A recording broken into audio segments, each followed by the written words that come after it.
नमस्कार, TV9 मराठीच्या news top 9 मध्ये आपलं स्वागत। मी प्रज्ञा आणि बुलेटिनच्या सुरुवातीलाच बातमी। मनोज जरांगे पाटलांनी फडणवीसांवर टीका केली आणि त्यानंतर काय प्रतिक्रिया आल्या पाहूयात।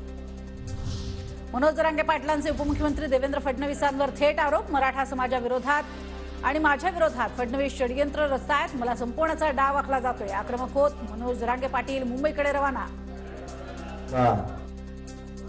माझा बळी घ्यायचा आहे ना, तुला माझा बळी पाहिजे ना, मी तुझ्या सागर बंगल्यावर होतो, घे माझा बळी। तर समाजाची इमानदारी मी नाही येऊ शकत। जरांगेंची स्क्रिप्ट ठाकरे पवारांसारखेच, जरांगेंचे सर्व आरोप बिनबुडाचे, या षडयंत्राचा तर पर्दाफाश होणारच। जरांगेंच्या आरोपांवर फडणवीसांची प्रतिक्रिया। जी स्क्रिप्ट आतापर्यंत उद्धव ठाकरे बोलत होते, ज्या स्क्रिप्टवर पवार साहेब बोलत होते, नेमक्या तशाच स्क्रिप्टवर तेच विषय जरांगेंनी का मांडावे? तर जरांगेंची सध्या राजकीय भाषा सुरू। जरांगे सध्या पातळी सोडून बोलतायत। जरांगेंच्या वक्तव्यावर शिंदेंची प्रतिक्रिया। खालच्या पातळीवरचे आरोप महाराष्ट्र सहन करणार नाही, मुख्यमंत्र्यांचं जरांगेंना आवाहन। सगळं कायदेशीर, ज्या मी मगाशीच म्हटलं, कायद्यापेक्षा कोणी स्वतःला मोठं समजू नये।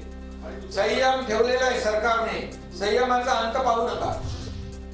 तर बोलताना भान ठेवणं गरजेचं, शिवराळ भाषेचा वापर नको, काहीही बोललं की चालतं असं कोणी समजू नये, कायदा सुव्यवस्था सर्वांसाठी सारखा। जरांगेंच्या वक्तव्यावर अजित पवारांची प्रतिक्रिया।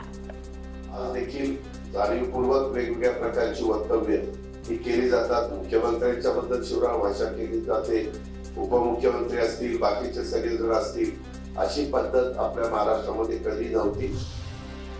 आम्ही सगळे सोयऱ्यांची मागणी केली, सरकारनं गाजर दिलं, ओबीसी मधनं आरक्षणाची मागणी केली, स्वतंत्र आरक्षण दिलं। जरांगेंची सरकारवर टीका।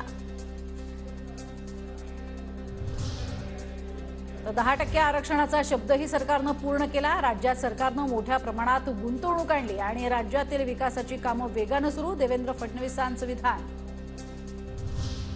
मनोज जरांगेंचं आंदोलन नेमकं कशासाठी? मराठा समाजासाठी की फडणवीसांना बदनाम करण्यासाठी? नितेश राणेंची टीका। जरांगेंच्या स्क्रिप्टमधनं तुतारीचा वास येत असल्याची ही टीका।